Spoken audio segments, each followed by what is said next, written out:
Go ahead and just start by, again, thanking our fans and thanking the students for showing up today and supporting the football team. I thought they, once we got going, they actually helped us regain momentum in the game, created a lot of energy and excitement in that game for our football team, and can't thank them enough. Obviously, come from behind victory again against a very good opponent. Coach Davey and his staff do an outstanding job. That team was well prepared. They play hard. They're exotic with their schemes. The option was not going to be a treat, all day long, and it wasn't. It was challenging, especially when you start the game. The speed of the game is, and the option comes at you a lot faster than anything you can practice. Defensively, it's a unique scheme, a lot of pressure, a lot of cover zero. Got a bunch of big plays against our offense, and we were able to get a bunch of big plays also. But can't say enough about our players. For the second week in a row, we come out of the gate and we get down, but nobody flinched. Everybody believes in themselves and each other and our plan, and we just kept going, and we made the plays that we needed to come back and get in that game and go ahead and win it. And again, these guys, I just can't say enough about them and their attitude and their effort and the chemistry, the brotherhood of trust that they have right now. You just don't do those things if you don't have it. And I can't say enough about where they're at right now and how they continue to grind and work the process as we get ready for a game each week. We got to get better. There's no doubt about it. We have to get better. We all have to get better. Coaches, players, we've got to get better in everything that we do. Either it went through preparation or on game day, but I really like this football team right now and how they stick together and how they fight through adversity, and we call that E+R. There were some big E's out there in that first quarter, and we responded the right way, and I'm very happy for these guys. So with that, I'll go ahead and open it up. Chris, obviously you come back and win the game, but at the first quarters at this point, is it enough to be an alarming trend for you? No, I'm not alarmed. I knew this was going to be tough because of the option, and I played enough option teams that it usually takes a little bit to get settled in and get used to the speed of the game. They threw out a lot of different formations and plays in that first quarter that we had not seen defensively out of 2 years of film study. So they did. My hat's off to them. They did a great job of coming up with an opening script and getting us off balance, and it took us a little time to get used to the new formations and some of the new plays that they were running. And once we did and settled in, we started to make some plays. Obviously, one touchdown in the final 3 quarters of the football game, I believe, and that says a lot to our coaches and our players to be coachable and make the adjustments necessary on the sideline to get settled down. And offensively, we started slow in the first quarter, but again, those guys, they run an odd front. They run a lot of 6-man pressure, a lot of cover zero. And again, I knew going in that they would make some plays, some big plays against us, and if we just kept going, we were going to make some big plays against that style of defense, and that's what happened. And then obviously special teams, Janarian Grant, another week, another big play that just changes the momentum of the football game. And I can't say enough about our return units right now and the way that those guys prepare and what happens on game day with them. Chris, I'm sure nothing that Janarian does stuns you at this point, but does his ability even to just the returning ability change the game itself, just the way teams approach him and special teams and I would think it would start to. I mean, if it hasn't yet, I think it would start to. He's dynamic with the ball in his hands, and he can make a lot of people miss. He's got great change of direction. He's got great vision. He's got good speed, and when you got a guy back there, it makes the rest of the units better because they know it only takes one block to spring him, and they want to have that block, and that's what happened again today.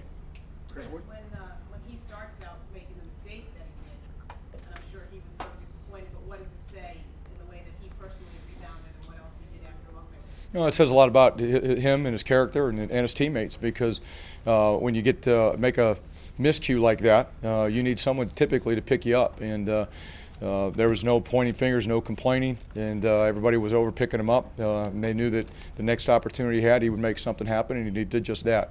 It was not a great play with the fumble punt at the beginning, but he definitely made up for it, and he did it when we needed it most. Chris, what's your evaluation of Chris Laviano's performance today? Just like it's been for the last 3 games, goods and bads. There were a lot of short, easy passes that we missed today. I obviously put Zach Allen in for a series there in the second half, and it was more to calm Chris down. We thought there were a lot of throws out there that were on the field for us to get, and he missed them. And he just was going through a bad stretch in the second half, and we needed to pull him out and just get his mind right and give Zach a chance to go in and see what he can do. And we ended up putting Chris back in the game. But Chris has to get better. He has to continue to trust the offense, trust his reads, and make the throws that we need him to make. Chris, why is Allen the right guy there when you in a tight game when you've already played Gio and Odin?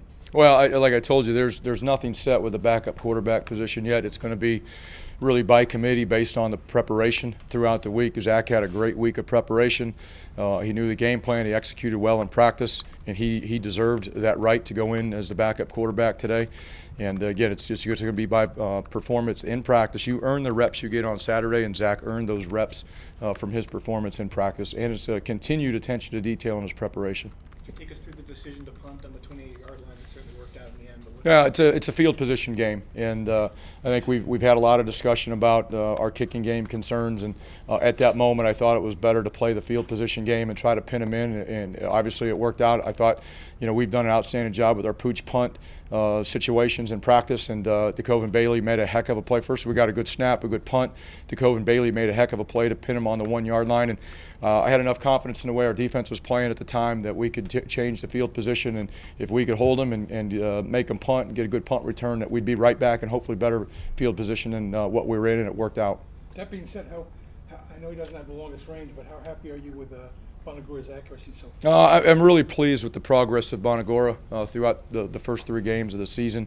Be honest with you, in training camp, I didn't know if he could make anything, and he's just stuck to it. He continues to grind. His confidence continues to grow. The confidence in the football team and the coaching staff of his ability to go out and make kicks when he needs to is growing. I'm really proud of that kid for what he's done and what he's been able to do each Saturday out there.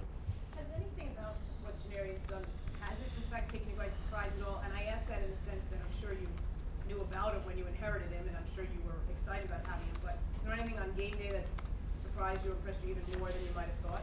No, not really. What surprises me is I guess when people know that he's the go-to guy and he's the guy they got to stop, but he can continue to make the plays that he makes. That's a little bit surprising.